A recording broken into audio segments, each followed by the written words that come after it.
नमस्कार। आज ज्येष्ठ शुक्ल नवमी शके 1935 सादर करत आहोत ठाणे वार्ता। ठळक घडामोडी। पाकिस्तानी तुरुंगात खितपत पडलेल्या मच्छीमारांना आर्थिक मदत न मिळाल्यास जिल्हाधिकारी कार्यालयासमोर प्राणांतिक उपोषण करण्याचा आमदार चिंतामण वनगा यांचा इशारा।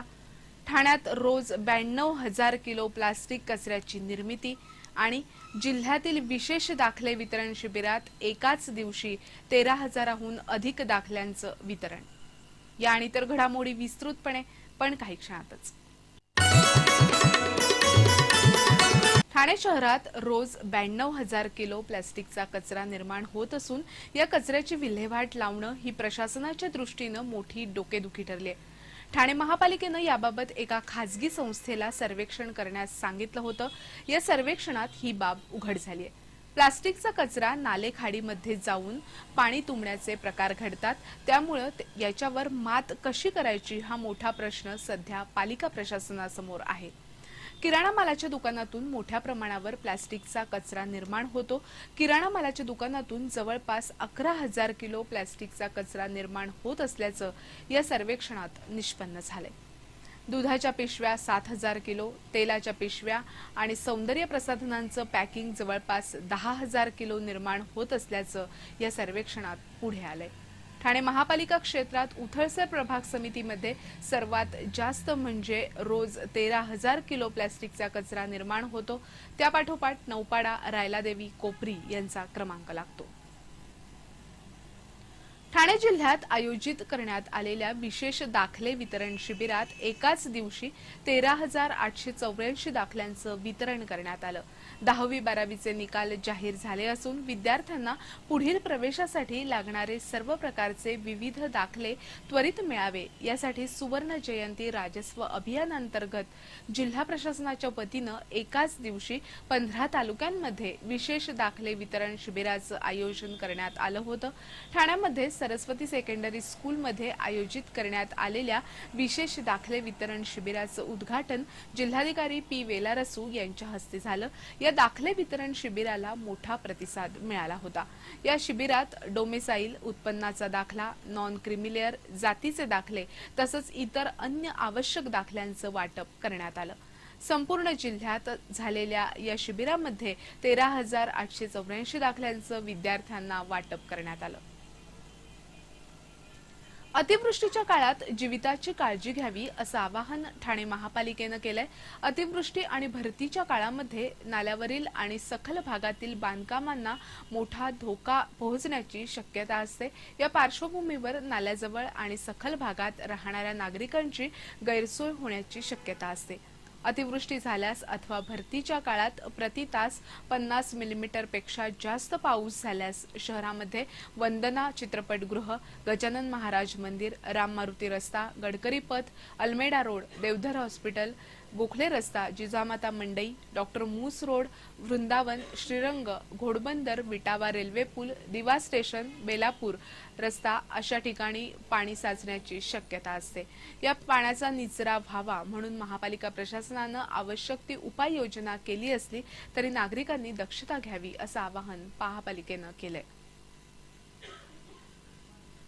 महाविद्यालयीन विद्यार्थ्यांना चित्रपटात काम देण्याचं आमिष दाखवून त्यांच्याकडील लॅपटॉप, मोबाईल चोरणाऱ्या चोरट्यास डोंबिवली पोलिसांनी अवघ्या 48 तासात पकडण्यात यश मिळवलंय। डोंबिवलीत राहणारा दिनेश जाधव आणि त्याचा मित्र हर्षल कदम यांच्याशी पुष्कर बाबरे यांना लोकल प्रवासात ओळख वाढवून विश्वास संपादन केला। त्यांना चित्रपटात काम देण्याचं आमिष दाखवलं। त्याकरता त्यांना डोंबिवली रेल्वे स्थानकात बोलावलं। तिथून या दोघांना मुंबई सेंट्रलला नेलं। तिथे त्यांना सुलभ शौचालयात आंघोळ करण्यास पाठवलं आणि या दोघांकडील 97,000 किमतीचे 2 लॅपटॉप, 2 मोबाईल घेऊन पुष्कर बाबरे पसार झाला। या प्रकरणी तक्रार झाल्यानंतर डोंबिवली पोलिसांनी मोबाईलच्या EMI क्रमांकावरून चेतन गायकवाड हा फोन वापरत असल्याची माहिती मिळवली। गायकवाडकडे चौकशी केली असता हा फोन त्याच्या मामाचा मित्र असलेल्या पुष्कर बाबरे याच्याकडून खरेदी केल्याचं सांगितलं। दिलीप गायकवाड आणि त्यांचा मामा सचिन दणाणे यांच्या मदतीनं पुष्कर बाबरेच्या घरी गेले। त्यावेळी बाबरेनं चोरीचा माल पोलिसांना काढून दिला। त्याच्या अधिक चौकशीत त्यानं औरंगाबाद येथील राजेश कटके आणि त्याच्या मित्राचीही अशीच फसवणूक केल्याचं निष्पन्न झालं। पोलिसांनी त्याला अटक केली। डोंबिवली पोलीस ठाण्याचे वरिष्ठ पोलीस निरीक्षक महेश बागवे यांच्या पथकानं अवघ्या 48 तासात आरोपीला अटक करून मुद्देमाल हस्तगत करण्यात यश मिळवलंय।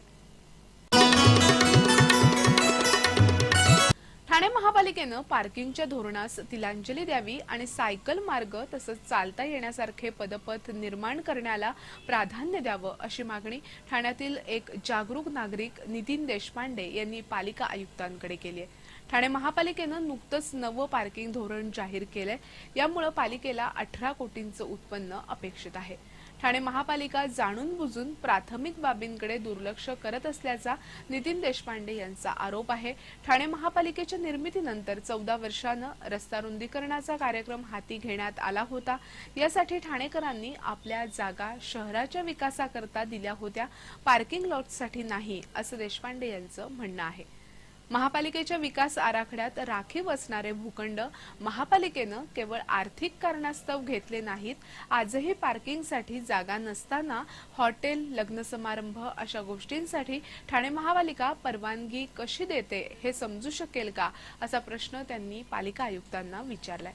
नगरावर भार पडणाऱ्या वाहनांसाठी ठाणे महापालिकेचं हे धोरण पादचाऱ्यांवर अन्याय करणारं असल्याचं देशपांडे यांचं म्हणणं आहे। जवाहरलाल नेहरू नागरी पुनरुत्थान अभियानांतर्गत विकासासाठी आर्थिक मदत घेताना सायकल मार्ग आवश्यक होते, तरीही सायकल मार्ग का बांधण्यात आले नाहीत याची चौकशी करावी। रस्त्यावर पार्किंग लॉट म्हणजे पर्यावरण स्नेही वाहनांची गच्छंती असं केंद्रीय धोरणांच्या विरुद्ध धोरण ठाणे महापालिका राबवते। रस्त्यावर अनेक वाहनं उभी असल्यामुळे पादचाऱ्यांना पदपथावर जाण्यासही अडथळा येतो। सकाळच्या वेळी गाड्या तिथेच धुतल्या जात असल्यामुळे नेहमी घाण असते। ठाणे महापालिकेनं केवळ वाहनांसाठी पदपथ काढले आहेत। रस्त्यावर उभ्या केलेल्या वाहनांवर कारवाई करून आणि आर्थिक उधळपट्टीवर नियंत्रण आणून महापालिकेनं आपली आर्थिक उन्नती करावी। पार्किंग लॉटच्या धोरणाला तिलांजली देऊन सायकल मार्ग आणि सहज चालण्याजोगे पदपथ उभारण्यास प्राधान्य द्यावं, अशी मागणी नितीन देशपांडे यांनी केली। किरकोळ कारणावरून बेस्ट चालकाला मारहाण करून चौघांनी पोबारा करण्याचा प्रकार कासारवडवली पोलिसात घडलाय। मल्लू नवजाले हे बेस्टचे चालक आहेत। नेहमीप्रमाणे मीरा रोड मार्गावर बस नेत असताना 4 अज्ञात व्यक्तींनी त्यांच्या बस पुढे आपली कार आडवी उभी करून तू आम्हाला कट का मारलास असा प्रश्न विचारला आणि या चौघांनी नवजाले यांना मारहाण करून ते पसार झाले। पाकिस्तानी तुरुंगात अनेक वर्ष खितपत पडलेल्या, खोल समुद्रात बुडून मरण पावलेल्या तसंच तुरुंगातून सुटका होऊन परत आलेल्या जिल्ह्यातील शेकडो गरीब निरपराध आदिवासी मच्छीमार आणि त्यांच्या वारसांना त्वरित आर्थिक मदत न मिळाल्यास जिल्हाधिकारी कार्यालयासमोर प्राणांतिक उपोषण करण्याचा इशारा भारतीय जनता पक्षाचे विक्रमगडचे आमदार चिंतामण वनगाय यांनी दिलाय। अशा अन्याय झालेल्या मच्छीमारांना पत्रकारांसमोर उपस्थित करून त्यांच्या व्यथा मांडताना त्यांनी हा इशारा दिला। 118 आदिवासी पाकिस्तानी तुरुंगात डांबले होते, त्यातील 110 सुटून परत आले। 8 जण अद्यापही तुरुंगातच असून 43 आदिवासी मच्छीमार मरण पावले आहेत। यापैकी 18 जणांना कोणतीही मदत मिळाली नसल्याचं वनगाय यांनी सांगितलं। डहाणूचे खासदार असतानाही वनगाय यांनी हा प्रश्न उपस्थित केला होता। जिल्ह्याच्या तलासरी, डहाणू, विक्रमगड, पालघर, वसई अशा भागातील गरीब आदिवासी पोटाची खळगी भरण्यासाठी गुजरातच्या वेरावळ, पोरबंदर भागात जातात। वादळ वारे, तुफानी पाऊस, भरती ओहोटी, खवळलेल्या समुद्राच्या तडाख्यात सापडून त्यांच्या बोटी काही वेळा चुकून पाकिस्तानी हद्दीत जातात, तर काही वेळा पाकिस्तानी सैनिक पकडून नेतात। त्यांच्यावर खोटे आरोप ठेवून त्यांना तुरुंगात डांबलं जातं। काही जण यातून सुटतात आणि परत येतात। पंतप्रधानांच्या राष्ट्रीय मदत निधीमधून मच्छीमारांच्या वारसांना 3 लाख रुपये देण्याची तरतूद आहे, तर आतापर्यंत केवळ 20 जणांनाच अशी मदत मिळाल्याचं वनगाय यांनी सांगितलं। यावेळी पाकिस्तानी तुरुंगात शिक्षा भोगून आलेल्या काही कैद्यांनी तेथील हृदयद्रावक अनुभव यावेळी सांगितले। आपल्या नवऱ्याला पाकिस्तानी तुरुंगात 5 महिन्यांपासून डांबून ठेवलंय। दोन मुलांना घेऊन आता जगू कशी अशा डहाणूतील रेखा वळवी या महिलेच्या प्रश्नाला कोणाकडेच उत्तर नव्हतं.